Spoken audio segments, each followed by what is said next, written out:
Sir आइए start करते हैं revision of circular motion. Circular motion का उम्मीद करता हूं कि आप लोगों ने इसका ऑडियो रिवीजन कर लिया होगा, और अगर नहीं किया है तो पहले ऑडियो रिवीजन कर लीजिए, देन उसके बाद वीडियो रिवीजन देखिएगा, वरना कोई फ़ायदा नहीं होगा आपका वीडियो देखने का। ठीक है, तो रिवाइज कर लीजिए, पहले audio revision then video revision. जिसने कर लिया है वो बस शुरू कर सकता है, देख सकता है। तो सर्कुलर मोशन किसी फिक्स पॉइंट को अगर रख लें आप और एक उससे सर्टेन डिस्टेंस पे रह के आप मूव करें, किसी फिक्स पॉइंट से सर्टेन डिस्टेंस, निश्चित दूरी पे रह के अगर कोई बॉडी मूव करती है तो उसका पाथ होता है सर्कुलर, और उस डिस्टेंस को कहते हैं रेडियस। याद आया सर आपको? ऑडियो रिवीजन में मैंने सारी चीज़ें बोली हैं। ठीक, सर्कुलर मोशन के लिए सेंट्रीपिटल फोर्स नेसेसरी कंडीशन है। सेंट्रीपिटल फोर्स नहीं तो सर्कुलर मोशन नहीं। अगर सेंट्रीपिटल फोर्स नहीं होगा तो सर्कुलर मोशन का कोई सवाल ही नहीं पैदा होता। ठीक, सेंट्रीपिटल फोर्स की वैल्यू mv²/r या mr⍵²। याद आ गया होगा सर आपको। एंगुलर वेलोसिटी ओमेगा से रिप्रेजेंट करते हैं। ओमेगा वेक्टर तब होता है जब एंगल बहुत छोटे होते हैं। सर्कुलर मोशन के जितने भी फार्मूले हैं सब बहुत छोटे एंगल के लिए एप्लीकेबल हैं। ठीक, क्योंकि वेक्टर तभी है जब एंगल बहुत स्मॉल है, लगभग 4 डिग्री से कम हो तभी एंगल वेक्टर होता है, वरना एंगल वेक्टर नहीं होता। ठीक, आइए सर शुरुआत करते हैं। छोटे छोटे क्वेश्चंस हैं, उन्हीं से बात करेंगे। एक बड़ा ही ज़ोरदार क्वेश्चन है, देखिए बहुत देखिए जितने क्वेश्चन कराऊंगा उनमें सारे कॉन्सेप्ट मिले होंगे, सब कॉन्सेप्ट का रिवीजन ऑटोमेटिकली हो जाएगा, अपने आप ही हो जाएगा। ठीक, तो सर्कुलर मोशन पे आते हैं सर।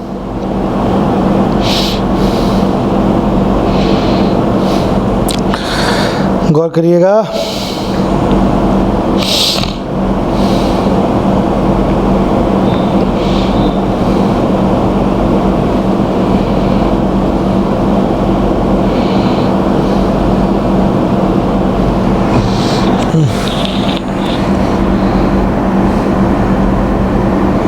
दिख रहा है आपको क्वेश्चन पूरा?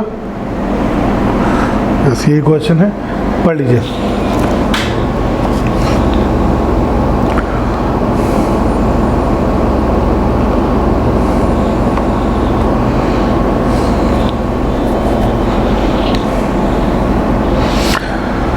पॉज करके पढ़िएगा। चलिए, क्वेश्चन पढ़ लिया आपने। क्वेश्चन में सर कहानी कुछ इस तरीके से है, एक बॉडी है, एक गाड़ी है। क्वेश्चन की कहानी समझिएगा सर। सामने एक दीवार है, ठीक, गाड़ी यहाँ पे जा रही है, गाड़ी यहाँ पर जा रही है। मान लिया कुछ R डिस्टेंस से ये वॉल है, हमारी दीवार है। अब आपसे कहते हैं कि क्या करना चाहिए इस आदमी को। फ्रिक्शन है कोफिशिएंट में, कहते हैं क्या करना चाहिए इस आदमी को। ब्रेक लगाना चाहिए या गाड़ी को ऐसे घुमा देना चाहिए कि इस दीवार से टक्कर ना हो, इस दीवार से टक्कर ना हो।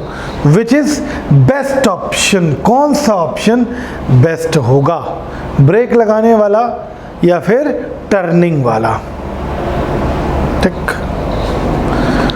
आइए सर बात करते हैं, देखते हैं सर। यानी कुछ भी करो भैया, एक बात सिंपल है, सिंपल ये है, अगर टर्निंग वाला ऑप्शन अपनाओगे, टर्निंग घुमाने वाला, कौन सा ऑप्शन आप अपनाएंगे? टर्निंग वाला।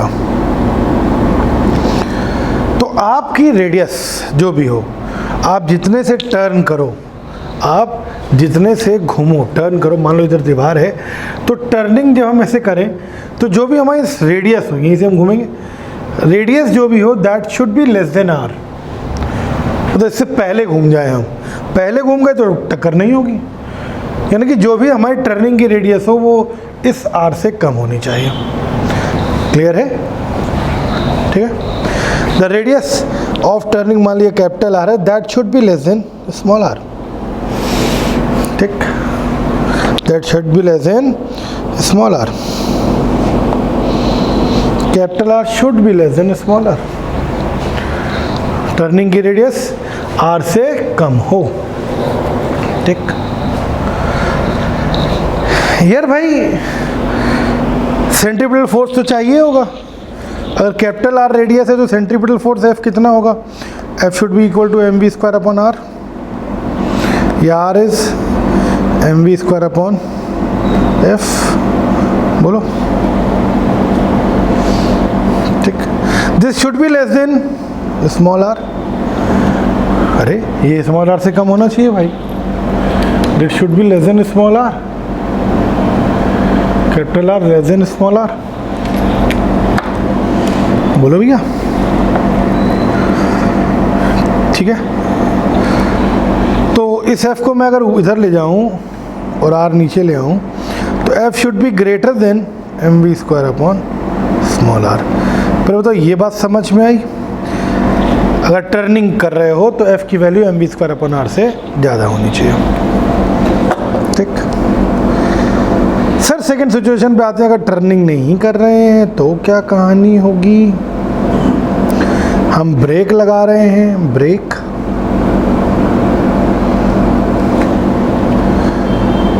इनिशियल वेलोसिटी u है, फाइनल 0 हो गई यहाँ पर, तो v square is equal to u square minus 2s। अब देखिए कितना फोर्स हमको रिक्वायर्ड है, देखिएगा।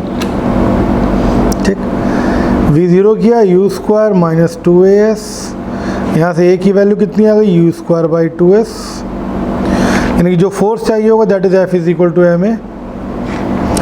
तो f की वैल्यू कितनी आएगी? m। a की वैल्यू रख दो, a की वैल्यू पुट कर दो यहाँ पर, तो m u square by 2s। कितना है डिस्टेंस भाई? s तो आ रही है, दीवार पे जाके रुकना है ना, दीवार पे जाके रुकना है ना, तो इसकी जगह r रख दो, s की जगह।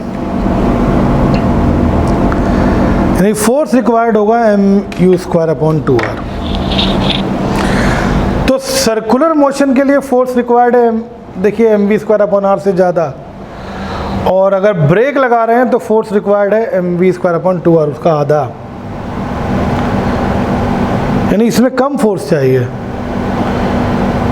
तो और जो भी फोर्स फ्रिक्शन ही तो प्रोवाइड करेगा हमको, तो कम में काम चल जाएगा, ज़्यादा फोर्स की ज़रूरत नहीं पड़ेगी। तो इसलिए मोड़ने की बजाय बेटर ऑप्शन होता है ब्रेक लगाना। मोड़ने की बजाय, टर्न करने की बजाय, the better option is to applying the brake, brake को लगाना। समझ गया पूरा कॉन्सेप्ट? क्लियर हो गया? ठीक है, चले।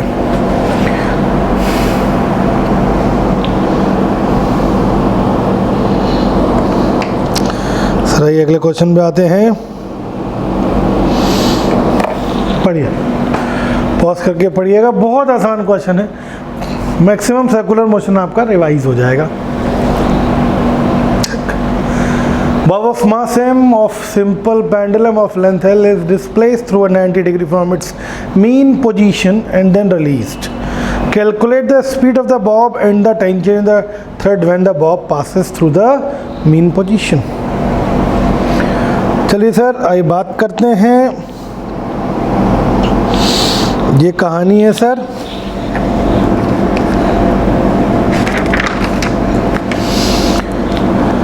एक धागे से किसी से एक बॉडी बंधी हुई है,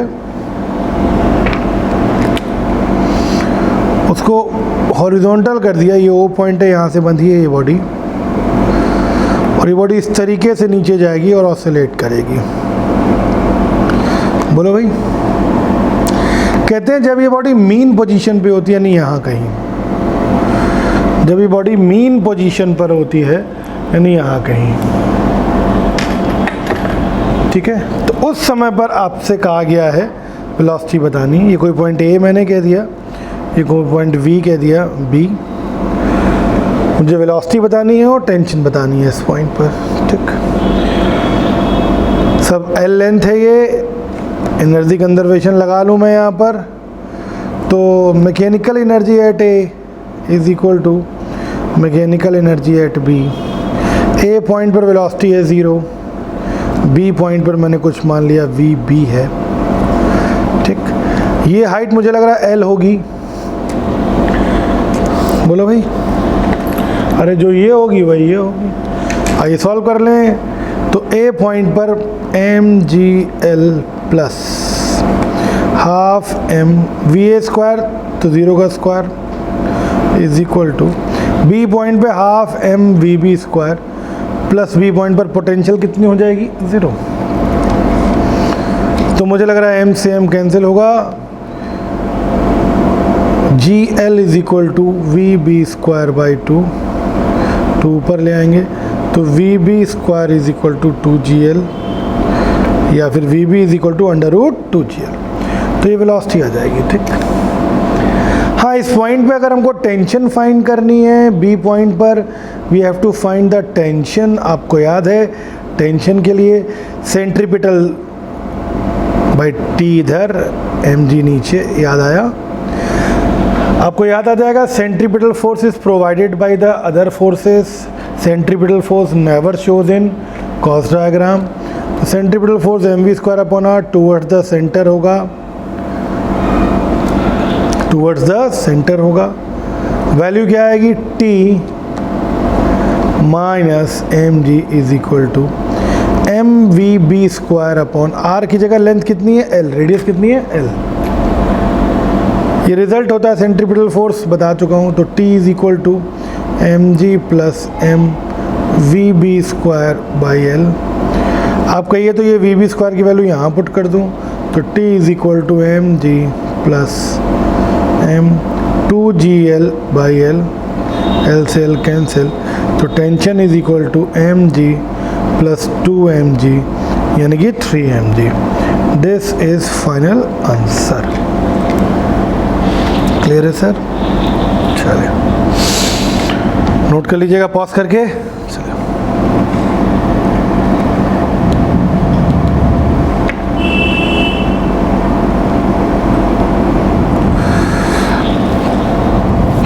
पढ़िए क्वेश्चन।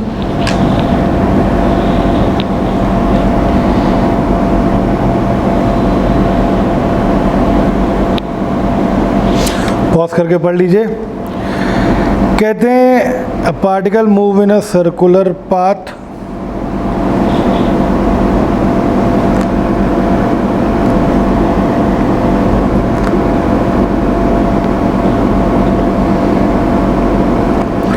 एक पार्टिकल जो है सर्कुलर पाथ में मूव कर रहा है कुछ इस तरह।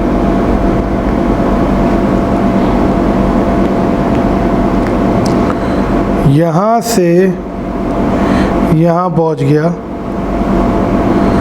यहाँ वेलोसिटी ऐसे होगी, यहाँ वेलोसिटी ऐसे होगी, 60 डिग्री का एंगल घूम गया। वेलोसिटी की वैल्यू 10 मीटर पर सेकेंड है। आपसे कहते हैं change in velocity delta v is equal to question mark.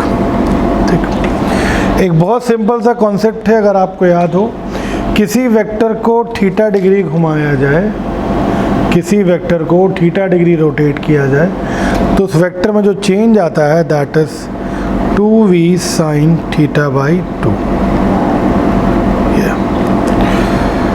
तो 2v की जगह 10, sin थीटा की जगह 60 by 2, that is 220 into sine 30, that is 20 sin 30 हो गया 1/2 यानी कि 10 मीटर पर second. This is change in velocity vector. ये चेंज इन वेलोसिटी वेक्टर आएगा। ठीक है भैया, क्लियर है? चलिए सर अगला क्वेश्चन।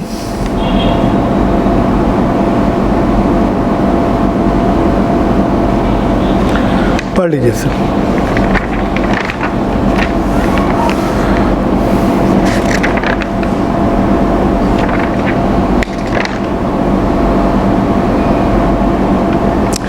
चलिए पॉज करके पढ़ लीजिएगा। कहते हैं एक सर्कुलर हॉरिजॉन्टल रोड है। फिर से आपको पुरानी चीज़ें याद दिला दूं। हॉरिजॉन्टल रोड, ठीक, इसमें पॉइंट याद दिला दूं सर। रोड फ्रिक्शन फोर्स और रिएक्शन प्रोवाइड करता है सेंट्रीपिटल। तो सेंट्रीपिटल कौन प्रोवाइड करेगा? आइए आपको एक चार्ट बना के याद दिला दे रहा हूँ। अगर ओनली फ्रिक्शन, कई बार सिर्फ फ्रिक्शन, कई बार सिर्फ ओनली बेंडिंग, सिर्फ झुकना, और कई बार फ्रिक्शन प्लस बेंडिंग दोनों। याद आया सर? ओनली फ्रिक्शन प्रोवाइड करेगा जब हॉरिजॉन्टल रोड होती है। कैसी रोड होती है? हॉरिजॉन्टल। और ऐसी बॉडी हो जो बेंड ना हो सके, body which can not bend, जैसे कार। बाइक नहीं, बाइक तो बेंड हो सकती है, विच कैन नॉट बेंड, जो झुक ना सके, बेंड ना हो सके।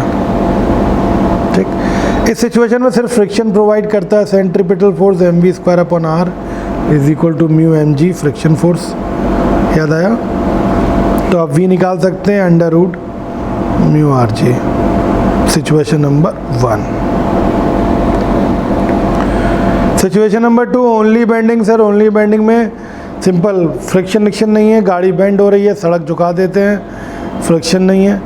तो इस सिचुएशन में जैसे बाइक है, फ्रिक्शन लेस सरफेस पे जा रही है, घूम सकती है, झुक सकती है, या रोड इंक्लाइन हो, रोड कैसी हो? इंक्लाइन हो, रोड कैसी हो? इंक्लाइन हो। ठीक है, ठीक है सर। तो इस सिचुएशन में आपको याद होगा सिर्फ tan theta is equal to v²/r g आया था। तो v is equal to under root r g into tan theta. Third situation थी फ्रिक्शन प्लस बेंडिंग दोनों मिलकर प्रोवाइड करते हैं। इसमें जो सेफर वेलोसिटी होती है उसके लिए मैंने आपसे कहा था कैलकुलेट ना करिएगा, रिजल्ट दिमाग में रखिएगा। R G bracket tan theta plus mu upon 1 minus mu tan theta, या कई बार tan थीटा की जगह sin theta upon cos theta रख देते हैं, तो ये फॉर्मूला कन्वर्ट हो जाता है R G sin theta plus mu cos theta upon cos theta minus mu sin theta. किसी भी टर्म में ये फार्मूला आ सकता है, कई बार डायरेक्ट आता है। आप नोट कर लो पॉज करके, इसको डायरेक्ट फार्मूला आएगा, आप डायरेक्ट यूज़ कर सकते हो। ठीक है, कोई दिक्कत नहीं होगी। ठीक है सर, तो डायरेक्ट पॉज करो, नोट करो, तीनों सिचुएशंस आपको याद हैं। आइए सर क्वेश्चन नंबर 4 पर वापस चलते हैं। फोर्थ क्वेश्चन मैं डिस्कस कर रहा था। तो कह रहे हैं हॉरिजॉन्टल रोड है, हॉरिजॉन्टल रोड यानी कि बेंडिंग पॉसिबल नहीं है। हाँ, तो जो भी कार के अंदर पेंडुलम हैंग कर रहा होगा, आपको याद है, वो पेंडुलम मीन पोजीशन पे नहीं रहेगा, एक सूडो फोर्स लगेगा अंदर, हम चले जाएं सेंटर इधर हो कार का वो, तो ये इधर की तरफ भाग जाएगा, क्योंकि इस पर एक सूडो सेंट्रीफ्यूगल अपके बल्ले इधर लगेगा। टेंशन टी ऊपर, याद आया आपको? ठीक है साहब, एम जी नीचे, टेंशन टी इधर, ये एंगल थीटा है, दिस इज थीटा। टी के कंपोनेंट करेंगे, T cos theta is equal to m g आएगा, और टी साइन थीटा बैलेंस करेगा सूडो फोर्स को, वही centrifugal mv²/r। Non inertial frame में आ गए ना, क्योंकि जो चीज़ घूम रही है उसमें चले जाओगे तो सूडो फोर्स रहेगा, और घुमाना है तो सेंट्रीपिटल चाहिए। आया पॉइंट याद? घूम रही है उसमें चले जाओ तो सूडो लगेगा, और किसी को घुमाना है देन यू रिक्वायर्ड सेंट्रीपिटल। तो tan theta is equal to F upon m g, F की वैल्यू mv²/r रखा, और ये एम जी पहले से लिखा है, दैट इज v²/r जी। तो वैल्यू पुट कर दूँ, tan theta is equal to v, आपको 10 दिया है, 10 का स्क्वायर, रेडियस 10 दी है, इंटू जी 10 यानी कि 1, तो theta is equal to 45 degree. याद आ गया बच्चों? इतना एंगल वो बेंड हो जाएगा, इतना एंगल वो झुक जाएगा। ठीक है, पॉज करके नोट कर लीजिएगा। आइए कुछ आपको पॉइंट याद दिलाता हूँ।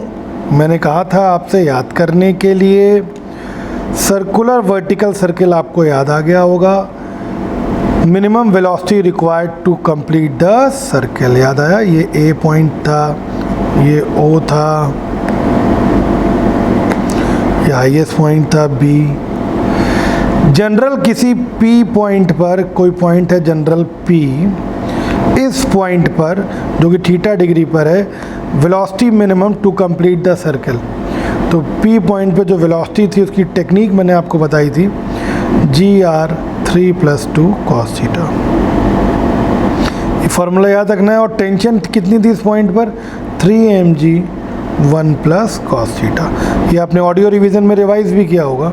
Minimum velocity to complete the circle याद आया। लोवेस्ट पॉइंट पर अगर मिनिमम की वैल्यू निकाली थी √5 GR थी, वैल्यू पुट कर दो।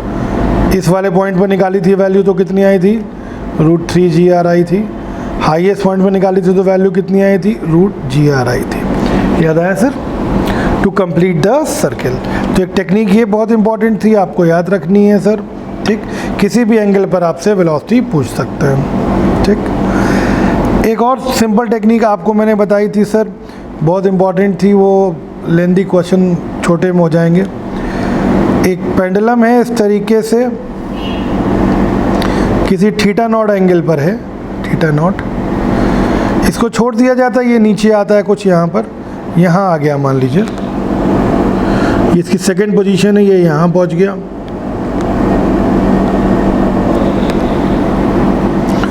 कुछ एंगल थीटा हो गया, तो मैंने कहा था इस पॉइंट पी पॉइंट है ये, इस पर वेलोसिटी बतानी थी, यहाँ रेस्ट से चला था ये। तो वेलोसिटी इस पॉइंट पर जो होगी that is √2GR cos theta minus cos theta naught. Very important sir. और इस पॉइंट पर अगर टेंशन पूछेंगे तो वो आएगी 3 cos theta minus 2 cos theta naught. साहब इसका डायरेक्ट यूज़ करके आप छोटे से में ही क्वेश्चन सॉल्व कर लोगे, वरना आपको टाइम लग जाएगा क्वेश्चन सॉल्व करने में। ठीक है सर। सर एक टेक्निक मैंने आपको और सिखाई थी, अगर आपको याद हो, एक बॉडी स्लिप कर रही है किसी पुल पर, याद आया, इस तरीके से कांटेक्ट लूज होने की कंडीशन बॉडी है। तो कांटेक्ट लूज होने का मतलब होता है सर, कांटेक्ट लूज होने का मतलब होता है कि normal reaction should be zero. जब रिएक्शन ज़ीरो हो जाती है तो हम कहते हैं कि कांटेक्ट लूज हो गया। ठीक, दो सिचुएशन में क्वेश्चन हम लोगों ने करे थे। एक बार जो ये v है, स्पीड जो है वो कांस्टेंट रहती थी, स्पीड कांस्टेंट है तो कोई दिक्कत नहीं होता है, सीधे आप इक्वेशन बना सकते हो, थीटा वगैरह निकाल के v स्पीड है, कांटेक्ट लूज करा सकते हो। और दूसरी सिचुएशन थी कि जिसमें जो स्पीड v है, यहाँ से v स्पीड है, छोड़ दिया जाता है इसको, ये नीचे आएगी तो बढ़ेगी, इंक्रीज़ होगी, v कैसा होगा, इंक्रीज़। याद है, तो कांटेक्ट कहाँ लूज़ होगा ये पूछा गया था। पहली सिचुएशन में तो सिंपल हम फार्मूला लगा लेते हैं, अपना इक्वेशन बना लेते हैं, mg नीचे करके, टेंशन t, ये रिएक्शन है ऊपर, mg cos थीटा इधर। याद आया सर। ठीक, इक्वेशन बन जाती थी mg cos theta minus n is equal to mv²/r। n को 0 पुट कर देते थे, v की वैल्यू निकल आती थी। और हाँ, धीमे चलो सुरक्षित चलो, याद आया, स्पीड ब्रेकर होता था तो v should be less then आता था। ठीक, इस सिचुएशन में हमने आपको एनर्जी कंजर्वेशन से और बाकी इक्वेशन से बताया था सॉल्व करना। तो उसका रिजल्ट भी मैंने आपको एक स्पेशल टेक्निक बताई थी, u²/3rg + 2/3। याद आया सर। अगर u 0 दिया हो, इनिशियल स्पीड 0 दी हो, तो cos theta is equal to simple 2/3 आया था। एक क्वेश्चन किया था हम लोगों ने, ये h हाइट थी, याद है, r रेडियस है, पूछा गया था कांटेक्ट कहाँ लूज़ करेगा। कर लोगे सर। ठीक है बच्चा। एक कॉन्सेप्ट और रिवाइज कर रहा हूँ। कई बार जो ऊंची गाड़ियाँ होती हैं, जो हाइट वाली गाड़ियाँ होती हैं, जैसे कई ट्रक होते हैं, ऊंचे होते हैं काफ़ी, सेंटर ऑफ ग्रेविटी वाला पॉइंट यहाँ होता है इनका, this one is CG, centre of gravity. तो उनको जब मोड़ा जाता है तो बहुत कम स्पीड रखी जाती है, धीमे धीमे आराम से मोड़ते हैं। We should be less than √GRA/H। Where h is the height of centre of gravity, formula याद रखिएगा। और पहिए के बीच की दूरी है 2a, 2a होती है पहिए के बीच की दूरी, और r रेडियस जिसमें हमको मोड़ना है, ठीक है। तो ये a जो है यहाँ पे, ये जो भी डिस्टेंस होगी इसका हाफ करके रखोगे a। क्लियर है सर, समझ में आ गया, कोई दिक्कत तो नहीं, ठीक है। सर उसके बाद एक छोटा सा क्वेश्चन हुआ करता था, आपको शायद याद हो, एक टेबल हुआ करती थी, उस टेबल पर एक बॉडी को रखा जाता था और टेबल को रोटेट कराते थे, याद आया सर। मैक्सिमम सूडो फोर्स कहाँ लगेगा सर, जो बॉडी इसके सरकमफेरेंस पे रखे होगी। अगर ये स्लिप नहीं करे तो फिर कोई स्लिप नहीं करेगी ये बॉडी। मैंने आपको बताया था जो भी फ्रिक्शन होगा mu m g, turn table है ओमेगा से घूम रही है, that should be equal to m are omega square. M से एम कैंसिल होगा तो omega is equal to, omega कितना आएगा सर, यहाँ से omega square mu g by r, ठीक है। सर एक क्वेश्चन और बड़ा ही कॉमन सा क्वेश्चन था सिलेंडर वाला, रिवाइज करवा दे रहा हूँ, इम्पॉर्टेंट है, शायद आ सकता है। एक सिलेंडर था, जो सिलेंडर अपने एक्सिस के अबाउट ओमेगा वेलोसिटी से रोटेट कर रहा था, ठीक है। एक बॉडी यहाँ सिलेंडर के वॉल पे रखी हुई थी, सिलेंडर के वॉल पे एक बॉडी यहाँ पे चिपका के रखी गई थी, एम मास की बॉडी है, फ्रिक्शन कोफिशिएंट म्यू है, ठीक है। तो ये बॉडी आपको याद होगा नॉन इनर्शियल रेफरेंस फ्रेम में रखी है, इस पर सूडो फोर्स लगेगा बाहर की तरफ, ठीक है। वही सूडो फोर्स जो भी लगेगा F that provide the reaction N, small r इसकी रेडियस थी। फ्रिक्शन ऊपर की तरफ लगेगा, mg नीचे है, याद आया आपको। mg बैलेंस करेगा फ्रिक्शन, और फ्रिक्शन की वैल्यू होगी म्यू इनटू रिएक्शन, और रिएक्शन की वैल्यू आई थी सूडो फोर्स के बराबर। n इज इक्वल टू आएगा एम आर ओमेगा स्क्वायर, याद आया सर। ये रिएक्शन हमने यहाँ रखा था, फ्रिक्शन निकल आया था, friction is equal to mu into reaction M are omega square. ये फ्रिक्शन की वैल्यू उठा के यहाँ पुट कर दी थी, तो M G is equal to friction आया था, M G is equal to friction, friction कितना है mu M are omega square, M से एम कैंसिल हुआ था, omega square is equal to ji upon mu R, या omega is equal to under root,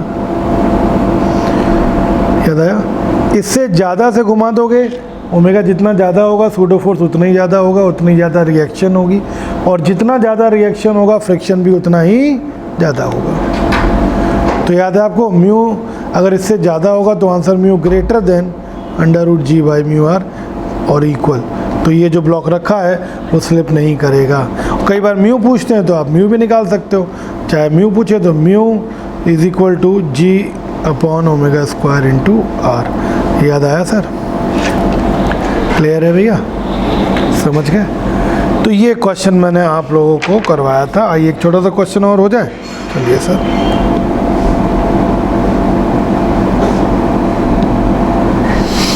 एक बहुत छोटा सा क्वेश्चन है, जल्दी से पढ़िए।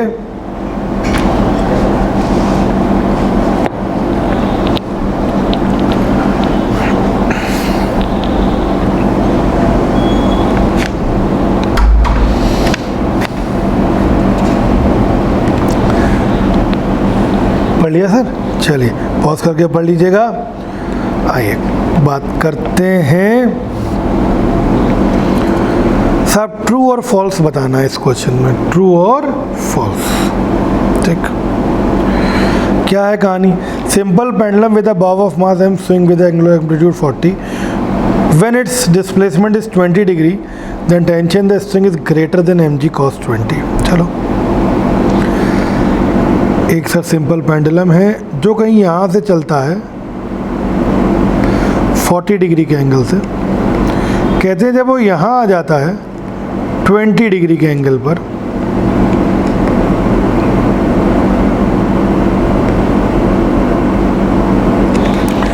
20 डिग्री के एंगल पर, तब आपसे टेंशन पूछिए। अरे सिंपल यार, mg नीचे t ऊपर, ये एंगल 20 होगा। बोलो भाई, तो mg का कंपोनेंट कर लो, ये एंगल 20, तो कितना आएगा t माइनस mg, इधर mg cos 20 आएगा। t minus mg cos 20 is equal to mv square upon r। तो t इज इक्वल टू कितना आ जाएगा, mg cos 20 plus mv square upon r।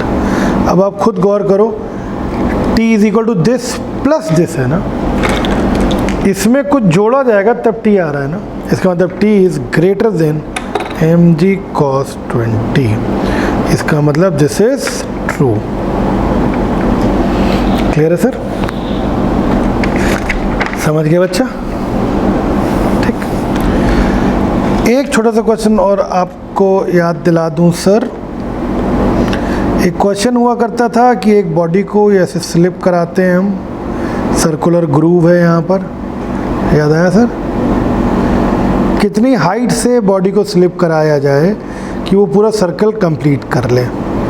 कितनी हाइट से बॉडी को स्लिप कराया जाए, यहाँ एक बॉडी है u0 है, कि वो पूरा सर्कल कंप्लीट कर ले। ठीक, r इसकी रेडियस है। तो यार सबसे खतरनाक पॉइंट कौन सा होगा? टॉप मोस्ट होगा। अगर बॉडी यहाँ को क्रॉस कर गई तो सर्कल कंप्लीट हो जाएगा। This is a dangerous point, this is A, this is B, तो B is a dangerous point. Dangerous point की कंडीशन क्या होगी? mg नीचे होगा, नॉर्मल रिएक्शन n भी नीचे होगा, n प्लस mg मिलके प्रोवाइड करेंगे सेंट्रीपिटल। अगर यहाँ कांटेक्ट छूट गया तो सर्कल कंप्लीट नहीं होगा, तो n को 0 कर दिया था, 0 plus mg is equal to, तो v की वैल्यू जो आएगी, v should be v square is equal to gr। तो v should be greater than root gr और इक्वल, तो बस जस्ट सर्कल कंप्लीट होगा। और तेज़ी में घूमेगा तो कंप्लीट हो जाएगा, याद रखो तेज़ी में, इसलिए ग्रेटर लगाया है यहाँ पर। तो बहुत सिंपल है यार। अब मैकेनिकल एनर्जी कंजर्व करा दो, ए पॉइंट पर देख लो मैकेनिकल एनर्जी, और बी पॉइंट पर देख लो।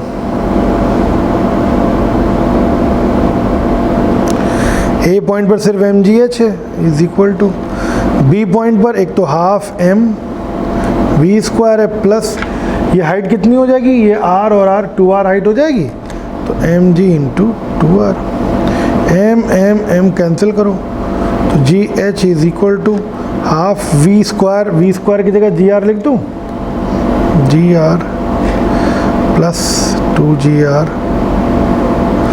बोलो, तो g भी cancel, h is equal to 5r by, LCM ले लोगे 5r बाई 2।